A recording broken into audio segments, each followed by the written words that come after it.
Redmi Note 12 Pro বেশ কিছুদিন ধরে এই স্মার্টফোনটি আমার কাছে ছিল এবং এই বেশ কিছুদিন এই স্মার্টফোনটি ব্যবহার করার পর এক্সপিরিয়েন্স কীরকম আজকে আপনাদের কাছে তাই শেয়ার করব। এখন এই স্মার্টফোনটি কিন্তু বাংলাদেশে আনুবিশালি 30,000 টাকার নিচে পেয়ে যাবেন। ফুল ডেপথ রিভিউ করবো আজকে Redmi Note 12 Pro। তো চলুন শুরু করা যাক। আর আপনি যদি আমার চ্যানেলে নতুন হয়ে থাকেন প্লিজ সাবস্ক্রাইব মাই চ্যানেল। তো প্রথমে কথা বলবো এই ফোনটির বিল্ড কোয়ালিটি নিয়ে। এই ফোনটির বিল্ড কোয়ালিটি এই পার্সেন্ট আমার কাছে ঠিকই মনে হয়েছে। পিছনে গ্লাস দেওয়া হয়েছে এবং সামনে কর্নিং করে গ্লাস সবই প্রোটেকশন পেয়ে যাবেন। পিছনে গ্লাস ফিনিশিং দেওয়ার কারণে এই স্মার্টফোনটি কিন্তু প্রচুর ফিঙ্গারপ্রিন্ট ম্যাগনেট আপনাকে ঘন ঘন পরিষ্কার করা লাগতে পারে। এবং এই স্মার্টফোনটি একটু বক্স ডিজাইন দেওয়া হয়েছে। 7.9 মিলিমিটার থিকনেসের এই স্মার্টফোনটি 190 গ্রামের আশেপাশে ওজন, যার কারণে এই স্মার্টফোনটি বেশি পাতলাও না বা বেশি মোটাও না। আপনি যখন হাতে নেবেন স্মার্টফোনটা মোটামুটি আপনার কাছে কমফোর্টেবল ফিল হবে। গ্লাস ফিনিশিংয়ের কারণে প্রিমিয়ামনেসটাও এখানে বজায় থাকবে। এখন যদি এই স্মার্টফোনটির বাটারের পোর্টস নিয়ে কথা বলি, তাহলে এই স্মার্টফোনটি কিন্তু অ্যামোলেড ডিসপ্লে ব্যবহার করার পরেও আপনার কিন্তু ইন ডিসপ্লে ফিঙ্গারপ্রিন্ট দেওয়া হয় না, সাইড মাউন্টেন ফিঙ্গারপ্রিন্ট দেওয়া হয়েছে রাইট সাইডে, এবং রাইট সাইডে আপনার ভলিউম কি পেয়ে যাবেন।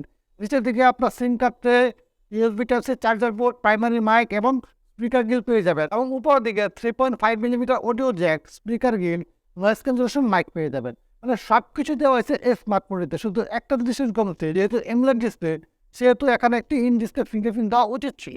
তারপরেও কোনো কথা নাই, এই পাইছেন যে আমরা সাইড মাউন্টেড ফিঙ্গারপ্রিন্ট মেনে নিতেই পারি। তারপর যে জিনিসটা আমার কাছে খারাপ লাগছে সেটির নাম বললেই নয়, কারণ এই স্মার্টফোনটিতে আপনি পেয়ে যাচ্ছেন Android 12 এবং MIUI 13 ভার্সনটি।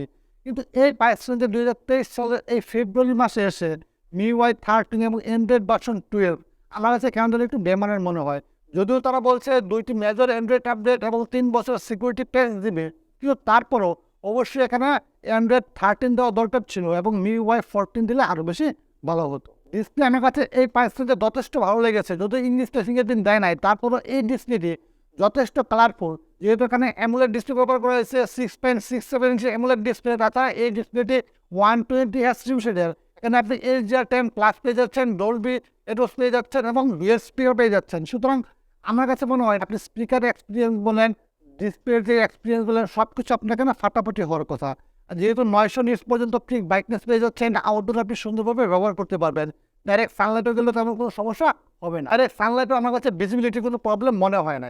এখন এই ডিসপ্লেটিতে যখন আপনি কন্টেন্ট ওয়াচ করবেন, তখন আমার কাছে মনে হচ্ছে না একদম ফাটিয়ে দেওয়ার মধ্যে যে ডিসপ্লে, অ্যামোলেড ডিসপ্লেতে কোনো চিপ ডিসপ্লে এখানে ব্যবহার করা হয় না। এখানে যে কালার, কন্ট্রাস্ট সব কিছু একদম ওকে লেভেলের ছিল, কোনো রকম নেগেটিভিটি ছিল না। সুতরাং ডিসপ্লে সেকশনে আমি একটা 10 আউট অফ 8 দিতে পারি। আপনার কাছে কি মনে হয় এই ডিসপ্লে কীরকম? অবশ্যই কমেন্ট সেকশনে কমেন্ট করতে বলবেন না।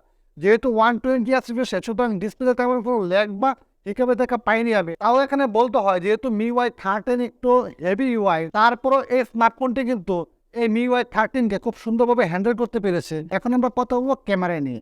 এইখানে এই স্মার্টফোনটা একটু আমার কাছে সমস্যা মনে হয়। কীরকম সমস্যা মনে হয়? সম্পূর্ণ ভিডিওটি দেখতে থাকুন। কারণ এই স্মার্টফোনটি ব্যবহার করা হচ্ছে ট্রিপল ক্যামেরা সেটআপ, যার মেন ক্যামেরাটি 50 মেগাপিক্সেলের, 8 মেগাপিক্সেলের আলট্রা ক্যামেরা আর 2 মেগাপিক্সেলের ম্যাক্রো ক্যামেরা, যেটা না দেওয়ার মতো, এটা না দিলেও ভালো হতো। কিন্তু কথা হলো মেন ক্যামেরার পারফরমেন্স কীরকম। এখন আপনাকে বলে নেই, এই ফোনটিতে কিন্তু আপনি 4K ভিডিও রেকর্ড করতে পারবেন 30 FPS।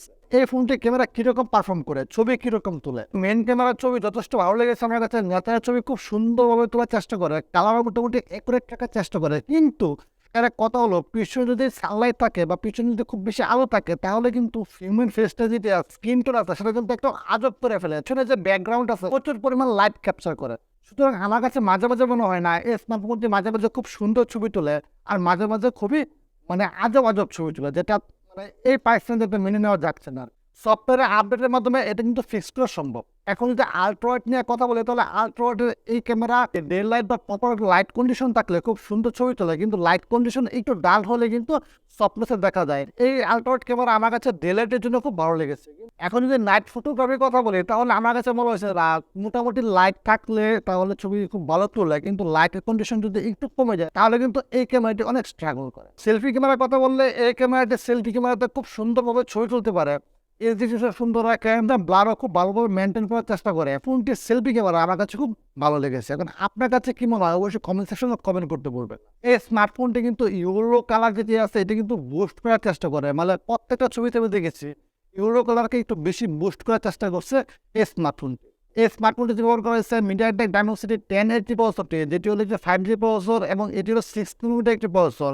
এই প্রসেসরটি আনটু স্কোর মোটামুটি 4,80,000-এর কাছাকাছি এবং এই স্মার্টফোনটিতে আপনি যখন গেম খেলবেন 60 FPS এ পাবজি খেলতে পারবেন এবং HDR-এ কিন্তু আপনি 40 FPS এ খেলবেন। এই প্রসেসরটি কীরকম, মাল্টিটাস্কিং বলেন, গেমিং বলেন, সব কিছু আপনি মোটামুটি ওকে লেভেলে করতে পারবেন। কিন্তু একদম এক্সট্রিম লেভেলের গেমার যদি আপনি হয়ে থাকেন, সারাদিন শুধু গেমই খেলেন, তাহলে আমার কাছে মনে হয় না এই স্মার্টফোনটি তেমন হ্যান্ডেল করতে পারবে আপনাকে। তার জন্য আপনি অন্য স্মার্টফোন দেখতে পারেন। তারপরও আপনি যদি মোটামুটি ভালো মানের গেম খেলেন, তাহলে এই স্মার্টফোনটি আপনার জন্য বেস্ট হতে পারে।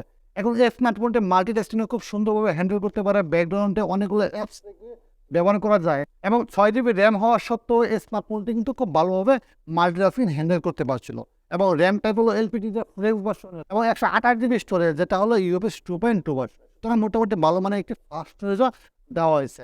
এখানে 5000 mAh ব্যাটারি এবং 67 ওয়াটের চার্জার পেয়ে যাবেন। মোটামুটি আপনার 1 ঘন্টার কাছাকাছি এই স্মার্টফোনটি লাগবে চার্জ করতে। তাছাড়া এই স্মার্টফোনটির ব্যাটারি ব্যাকআপ আমার কাছে খুব ভালো লেগেছে। আপনি অনায়াসে 1 থেকে 1.5 দিন পার করতে পারবেন। যদি আপনি বেশি গেম খেলেন, তাহলে হয়তো বা এন্ড অফ দ্য ডে আপনাকে চার্জে দেওয়া লাগতে পারে। তো এই হলো আমার এক্সপিরিয়েন্স। এখন আপনার কাছে কীরকম লেগেছে এই স্মার্টফোনটি এবং আপনি যদি এই স্মার্টফোনটি কিনতে চান, তাহলে আপনার যে অনুভূতিটি অবশ্যই কমেন্ট সেকশনে কমেন্ট করতে বলবেন না। দেখা হচ্ছে পরবর্তী ভিডিওতে। ততক্ষণ ভালো থাকুন, সুস্থ থাকুন।